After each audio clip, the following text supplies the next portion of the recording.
Hi guys, ഞാനൊരു cinema കണ്ടു. നമ്മളിത് കുറച്ച് പേർക്കെങ്കിലും ഉള്ളൊരാഗ്രഹമായിരിക്കുമല്ലേ ഒരു ഏലിയൻ സ്പീഷീസിനെ കണ്ടുമുട്ടുക എന്നുള്ളത്. അതായത് നമ്മുടെ ഹ്യൂമൻ റേസ് ഒരു ഏലിയൻ സ്പീഷീസിനെ കണ്ടുമുട്ടുക, അവരുമായിട്ട് കോൺടാക്റ്റ് വെക്കുക എന്നൊക്കെ ഉള്ളത്.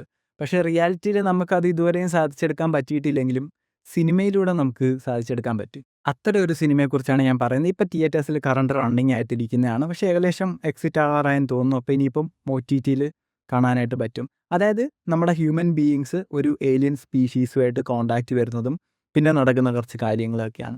സാധാരണ നമ്മൾ സിനിമയിൽ കാണുന്ന പോലെ ഭൂമിയെ അറ്റാക്ക് ചെയ്യാനായിട്ട് ഇൻവേഡ് ചെയ്യാനായിട്ട് വരുന്ന ബാഡ് ആയിട്ടുള്ള ഒരു ഏലിയൻസ് അല്ല ഇവർ. ഇത് കുറച്ച് ക്യൂട്ടായിട്ടുള്ള സ്വീറ്റ് ആയിട്ടുള്ള ഭയങ്കര ഫ്രണ്ട്ലി ആയിട്ടുള്ള ഒരു ഏലിയൻ. ഫിൽ ലോഡ്സും ക്രിസ് മില്ലറും ചേർന്ന് സംവിധാനം ചെയ്ത് റയാൻ ഗോസ്ലിൻ അഭിനയിച്ച ഒരു സിനിമയാണത്. പ്രൊജക്ട് ഹെയിൽ മേരി എന്നാണ് സിനിമയുടെ പേര്. ഗംഭീര വിഷ്വൽസ് ഉള്ള ഒരു പടമാണ് കേട്ടോ. തീർച്ചയായിട്ടും തിയേറ്ററിൽ കാണാൻ പറ്റുന്ന ഒരു തിയേറ്ററിൽ കാണുക. കാരണം എന്ന് വെച്ചാൽ നമ്മുടെ ഈ സ്പേസിനെയൊക്കെ എക്സ്പ്ലോർ ചെയ്യുന്ന ഇൻ്റർസ്റ്റെല്ലർ ട്രാവലൊക്കെ കാണിച്ചിരുന്ന പടം എന്ന് പറഞ്ഞാൽ നമ്മൾ യൂഷ്വലി കാണുന്ന സിനിമകൾ പോലെയാണ്. നമ്മൾ യൂഷ്വലി എല്ലാം നമ്മുടെ കണ്ണുകൊണ്ട് കാണുന്നൊരു വിഷ്വൽസ് പോലെയല്ല അത് കാണിച്ചു തരുന്നതെന്ന് പറഞ്ഞാൽ നമുക്ക് കാണാൻ പറ്റാത്ത ഒരു യൂണിവേഴ്സിൻ്റെ ഒരു പാർട്ടിനെയാണ് നമുക്ക് ഫുൾ ഡാർക്കായിട്ട് കിടക്കുന്ന സ്കൈയിൽ ഇങ്ങനെ തിളങ്ങി നിൽക്കുന്ന നക്ഷത്രങ്ങൾക്കിടയിലൂടെ നമുക്ക് എത്രയോ ലൈറ്റ് ഇയേഴ്സ് അപ്പുറമുള്ളൊരു കാഴ്ചയാണ് നമുക്ക് അവർ കാണിച്ചു തരുന്നത്. അപ്പോൾ അതൊരു വലിയ ക്യാൻവാസിൽ കാണുമ്പോൾ കിട്ടുന്നൊരു വൈബ് അത് വേറെ തന്നെയാണ്. ശരിക്കും ഈ സിനിമയിൽ ആ വൈബ് നല്ലോണം കിട്ടുന്നുണ്ട് കേട്ടോ. നമുക്ക് ആ ഒരു ട്രാവലിൽ നമ്മൾ വേറെ എവിടെയോ ആണ്, എത്രയോ ഭൂമിയിൽ നിന്ന് എത്രയോ അകലെയുള്ള ഏതോ ഒരു നക്ഷത്ര സമൂഹത്തിൻ്റെ ഇടയ്ക്കാണ് നമ്മൾ നിൽക്കുന്നത്. നമുക്ക് ആ ഒരു ഫീൽ കിട്ടും. സിനിമയുടെ കോൺഫ്ലിക്റ്റ് എന്താണെന്ന് വെച്ചാൽ നമ്മുടെ സണ്ണിനെ ആസ്ട്രോഫേജസ് എന്ന് പറയുന്ന ഒരു ഏലിയൻ ആയിട്ടുള്ള എന്തോ ഒരു സാധനം ഇൻഫെക്റ്റ് ചെയ്തിരിക്കുകയാണ്. അപ്പോൾ ഇത് കാരണം നമ്മുടെ സണ്ണിങ്ങനെ ഡിം ആയിക്കൊണ്ടിരിക്കുകയാണ്.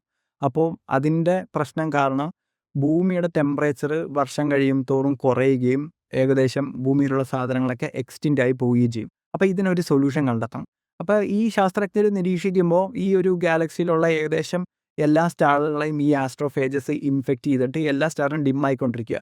പക്ഷേ ടൗ സെൻറ്റി എന്ന് പറയുന്ന ഒരു സ്റ്റാറിനെ ഇവർ നോക്കുമ്പോൾ കാണുന്നതെന്ന് പറഞ്ഞാൽ അതിനെ ആസ്ട്രോഫേജ് ഇൻഫെക്റ്റ് ചെയ്തിട്ടുണ്ടെങ്കിൽ പോലും അത് പ്രതിരോധിച്ച് നിൽക്കുന്നുണ്ട്, അത് ഡിം ആവുന്നില്ല. അങ്ങനെ ഇവർ ഈ ടൗ സെൻറ്റി എന്ന് പറയുന്ന ഈ നക്ഷത്രത്തിൻ്റെ അടുത്ത് ചെന്ന് അതിനെക്കുറിച്ച് പഠിച്ചിട്ട് എങ്ങനെയാണ് അത് ഈ ആസ്ട്രോഫേജിനെ പ്രതിരോധിച്ച് നിൽക്കുന്നതെന്ന് ഇവർക്ക് മനസ്സിലാക്കണം. എന്നിട്ട് അതിൻ്റെ ഒരു സൊല്യൂഷൻ കണ്ടെത്തിയിട്ട് വേണം നമ്മുടെ സൂര്യനെ ഇതിൽ നിന്ന് രക്ഷിക്കാനായിട്ട്. അതാണ് ഇവരുടെ മിഷൻ. 3 സയൻറ്റിസ്റ്റുകളാണ് ഈ മിഷൻ കംപ്ലീറ്റ് ചെയ്യാനായിട്ട് പോകുന്നത്. അതിലൊന്ന് നമ്മുടെ റയാൻ ഗോസ്ലിൻ ചെയ്തിരിക്കുന്ന ഡെയ്സ് എന്ന് പറയുന്ന ക്യാരക്ടറാണ്. പിന്നെ 2 സയൻറ്റിസ്റ്റുകളും ഉണ്ട്.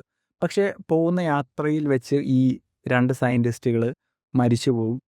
പിന്നെ ഗ്രേസ് മാത്രമായിട്ടാവും. ഇവർ മരിച്ചതിന് ശേഷം ഇവരുടെ കോർപ്പസ് ശരിക്കും ബറി ചെയ്യാൻ പറ്റില്ലല്ലോ, ഇവർ സ്പേസിലാണ്. അപ്പോൾ ഗ്രേസ് എന്താ ചെയ്യുന്നതെന്ന് വെച്ചാൽ ഇവരെ സ്പേസിലേക്ക് ഇങ്ങനെ ഇറക്കി വിടുകയാണ് ചെയ്യുന്നത്. ഇവരുടെ 2 പേരുടെയും ശവശരീരം സ്പേസിലേക്ക് ഇറക്കി ഇങ്ങനെ വിടുകയാണ് ചെയ്യുന്നത്. ഭയങ്കര ഇമോഷൻ ഫീൽ ചെയ്തിട്ടുള്ളൊരു മൊമെൻ്റാണ് കേട്ടോ. നല്ല നല്ല ഫീൽ ചെയ്തൊരു മൊമെൻ്റാണത്. അങ്ങനെ ടൗ സെൻറ്റി എന്ന് പറയുന്ന ഈ നക്ഷത്രത്തിൻ്റെ അടുത്തിരിക്കുമ്പോഴാണ് ഗ്രേസ് ഒരു ഫോറിൻ ഒബ്ജക്റ്റിനെ കാണുന്നത്. അതായത് ഒരു വേറെ സ്പേസ് ഷിപ്പിനെ ഗ്രേസ് കാണുന്നത്.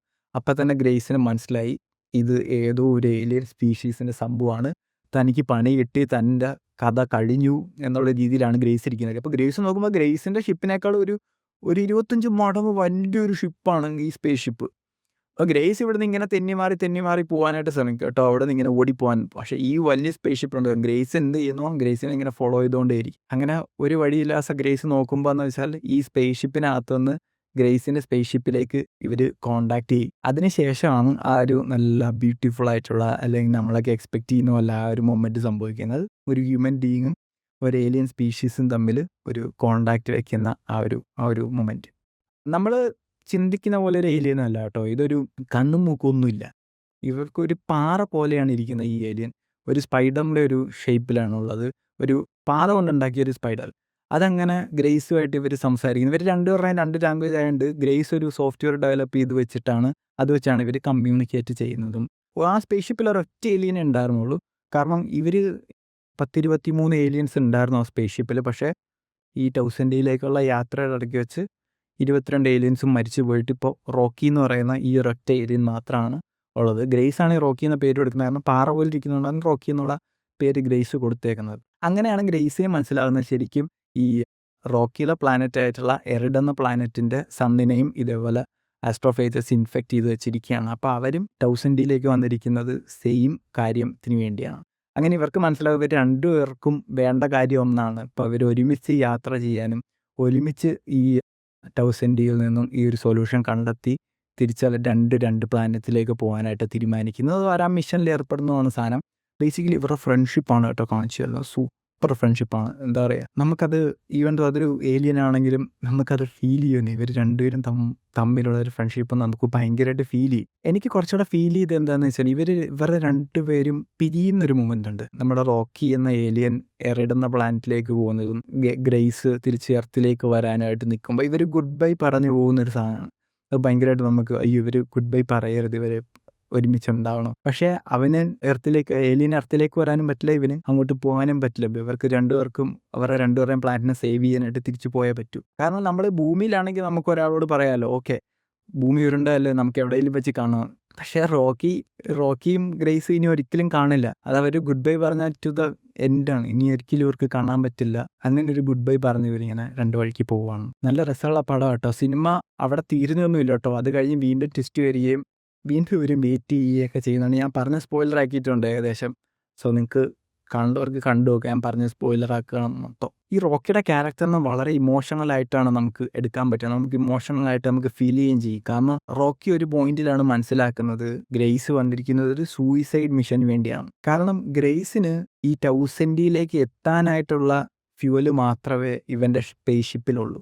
ഇവന് തിരിച്ച് ഭൂമിയിലേക്ക് പോകാനുള്ള ഫ്യൂവല് ഈ സ്പേസ് ഷിപ്പിലില്ല. അവിടുന്ന് ഈ ഒരു സൊല്യൂഷൻ കണ്ടെത്തിയിട്ട് ഭൂമിയിലേക്ക് അയക്കാനുള്ള പ്രോബുകൾ മാത്രമേ ഇതിനകത്തുള്ളൂ. ഇവന് ഗ്രേസിന് തിരിച്ചു പോകാൻ പറ്റില്ല. ഗ്രേസ് ഒരു സൂയിസൈഡ് മിഷനാണ് വന്നിരിക്കുന്നതെന്ന് റോക്കി അറിയുമ്പോൾ റോക്കിക്ക് അതൊരു ഇമോഷണലി ഡൗൺ ആവുന്നൊരു സാധനമാണ്. റോക്കി പറയുന്നതെന്ന് പറഞ്ഞാൽ റോക്കിയുടെ കൂടെയുള്ള 22 ആസ്ട്രോനോട്ട്സും മരിക്കുന്നത് റോക്കി കണ്ടു, ഗ്രേസും മരിക്കുന്നത് റോക്കിക്ക് കാണാൻ വയ്യ. അതുകൊണ്ട് റോക്കി എന്താ ചെയ്യുന്നത് വെച്ചാൽ റോക്കിയുടെ സ്പേസ് ഷിപ്പിലുള്ള ഫ്യൂവൽ, അതായത് ഈ ആസ്ട്രോഫേജസിനെ ഇവന് എർത്തിലേക്ക് വരാനായിട്ട് ഗ്രേസിന് കൊടുക്കുകയാണ്. ഈ ഗ്രേസ് വന്നിരിക്കുന്നതും റോക്കി വന്നിരിക്കുന്നത് ഈ ആസ്ട്രോഫേജിനെ ഫ്യൂവലായിട്ട് ഉപയോഗിച്ചിട്ടാണ് വന്നിരിക്കുന്നത്. ഇല്ലെങ്കിൽ ഇത്രയും വർഷങ്ങൾ ട്രാവൽ ചെയ്ത് വരാനുള്ള ഫ്യൂവലൊന്നും നമുക്കില്ല. ഭയങ്കര രസമുള്ളൊരു പടം. ഞാൻ ഇനി പറഞ്ഞ സ്പോയിലാകുന്നില്ല കേട്ടോ. അതിൻ്റെ ക്ലൈമാക്സ് നല്ല രസമാണ്. അതായത് വളരെ ഹാപ്പി എൻഡിങ് ആണ്. ഹാപ്പി ആയിട്ട് വരാം. നമ്മളൊരു ഇവർ പിരിഞ്ഞല്ലോ എന്നൊരു വിഷമത്തിൽ വരേണ്ട ആവശ്യമില്ല. വളരെ ഹാപ്പി ആയിട്ട് വരാൻ പറ്റുന്നൊരു പടമാണ്. സോ കണ്ടിട്ടില്ലാത്തവർ തീർച്ചയായിട്ടും കണ്ടു നോക്കുക. കണ്ടിട്ടുള്ളവർ നിങ്ങളുടെ അഭിപ്രായം രേഖപ്പെടുത്തുക. വേറെ സിനിമയായിട്ടാണ്. ബൈ.